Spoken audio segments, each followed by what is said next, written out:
আসসালামু আলাইকুম। আমি এখন বানাচ্ছি সুজি আর পেঁয়াজ দিয়ে তৈরি দারুণ মজার একটা আইটেম। এটাকে বড়াও বলতে পারেন, কচুরিও বলতে পারেন। ঘরে তেমন কিছু না থাকলে সুজি আর পেঁয়াজ থাকলেই ঝটপট বানায় ফেলতে পারেন।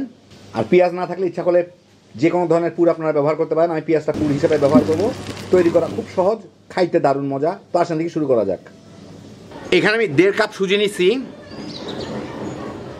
এর সাথে আমি পানি মিলাবো, খুব বেশি না, অল্প পানি। এটা দিয়ে একটা মানে খামির বানায় রাখতে হবে, সেই জন্য একদম বোধহয় প্যাচ প্যাচে না হয়ে যায়।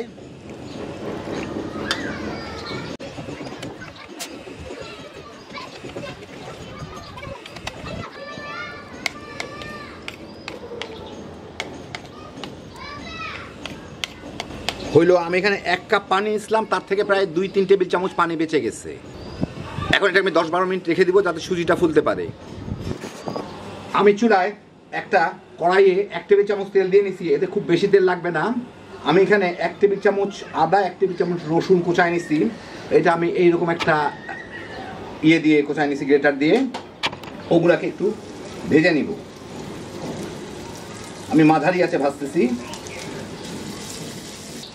এই মিনিট খানেক আদা রসুনটা ভেজে একটু বাদামি দাগ লাগা শুরু হলে রসুনে আমি এখানে প্রায় 2 কাপ কি 2.5 কাপের মতো পেঁয়াজ আছে। বেশ 4টা বড় বড় সাইজের পেঁয়াজ আমি একটু মোটা মোটা করে ফালি করে নিচ্ছি।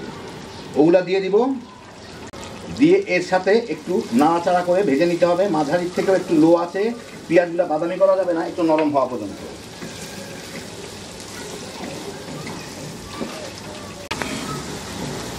সাথে আমি সামান্য একটু লবণ দিয়ে দিচ্ছি, কারণ এরপর আমি এর মধ্যে একটু সয়া সস দিব। সয়া সসে লবণ আছে, সেই জন্য এখন অল্প লবণ দিলেই হবে।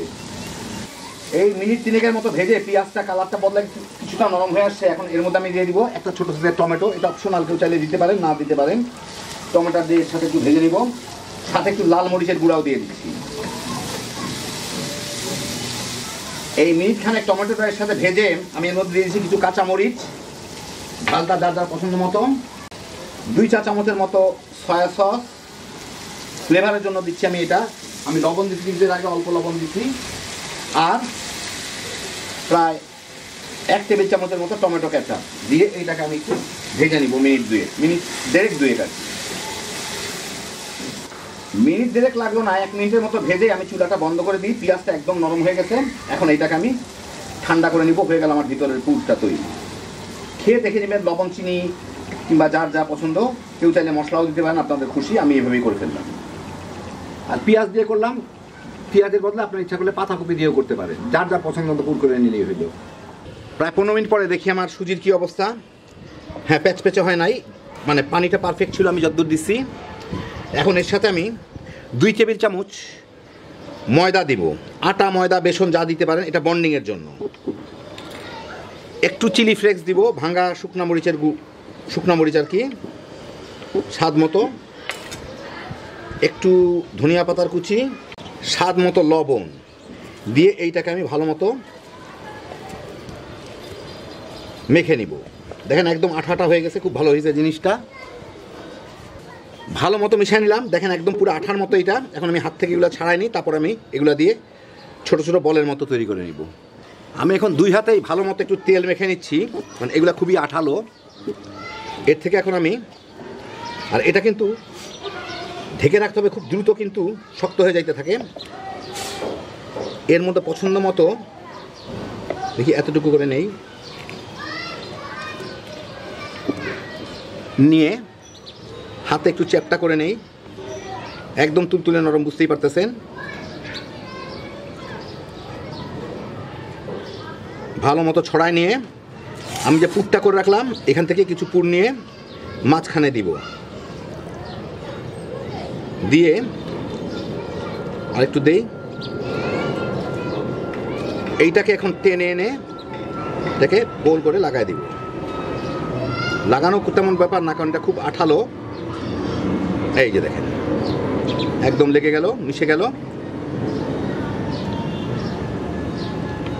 এখন এইটাকে আমি একটা জিনিসের উপর স্টিম করবো। তো আমি একটা চালনির উপরে স্টিম করব। তার মধ্যে ছোট ছোট আমি লাগাই নিছি, বেকিং শিটগুলা কেটে নিছি। ওর উপরে রাখবো যাতে লেগে না যায় আর কি। বেকিং শিটের উপর রেখে এর উপরে রেখে দেবো। এরকম করে সবগুলাকে আমি এর মধ্যে বসাই নেব। আমি এখানে একটা বড় কড়াইয়ে পানি ফুটাই নিছি। তার মধ্যে আমি এইটা দিয়ে স্টিম করব। তো আমার এই চালনিটা একদম কড়াইয়ের মুখে মুখে লেগে যায়, নিচে যায় না, সেই জন্য মানে পানি থেকে একটু উপরে থাকে, সেই জন্য আমি কোনো দিচ্ছি না। আপনাদের যদি এরকম না থাকে, আপনারা এরকম একটা স্ট্যান্ড বসায় তারপরে তার উপরে কড়াইটা দিয়ে মানে যে কোনো স্টিমের জিনিসটা দিতে পারেন। খেয়াল রাখবেন যাতে পানিতে টাচ না করে, পানির থেকে একটু উপরে থাকে। যাই হোক, আমি এটার মধ্যে বসায় দিই, বসায় দিয়ে এটা ঢাকনা দিয়ে থেকে আমি 8-10 মিনিট এটাকে স্টিম ভাপ দিয়ে নিব আর কি। তো এখন পানিটা ফুটতেছিল, এখন চুলার জালটা আমি একদম কমে রাখবো, জাস্ট পানিটা যাতে ফুটতে পারে, বেশি জাল দিয়ে লাভ নাই। কারণ পানি ফুটলে যত জালই দেন না কেন ওই একই টেম্পারেচার থাকবে, 100 ডিগ্রি থাকবে। 10 মিনিট ভাপ দিলাম, এটা কিন্তু সামান্য একটু ফুলে গেছে। কেউ যদি বেশি ফুলাইতে চান তাহলে কিন্তু একটু খাবার সোডা দিয়ে নিতে পারেন এর মধ্যে, কিংবা বেকিং পাউডার। যাই হোক, আমি দেই নাই, অসুবিধা নাই। এই যে হয়ে গেল। এখন আমি এগুলোকে এর থেকে বের করে একটু ঠান্ডা করে এটাকে আমি বেশি টেস্ট হওয়ার জন্য ভেজে নিব। কেউ যদি এইভাবে খাইতে চান এইভাবেও খাইতে পারেন, আর ভাজলে একটু ভালো লাগে আর কি। আমি একটা কড়াইয়ে কিছু তেল গরম করে এইগুলোকে দিয়ে হালকা করে ভেজে নিব, খুব বেশি ভাজবো না, একটু বাদামি হওয়া আর কি। আর একটা দিয়ে দিই।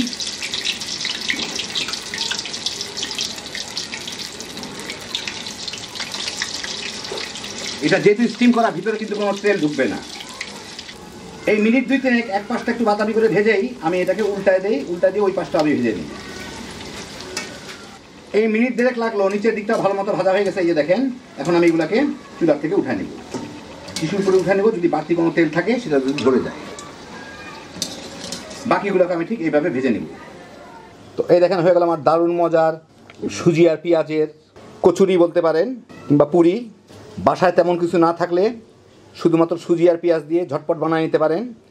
পেঁয়াজের দাম বেশি হলে আপনারা কয়েকদিন পরে পাতাকপি খুব কম দামে পাওয়া যাবে, গাজরও পাওয়া যাবে, যে কোনো ধরনের পুর ব্যবহার করতে পারেন, এমনকি আলু ভেজেও দিতে পারেন।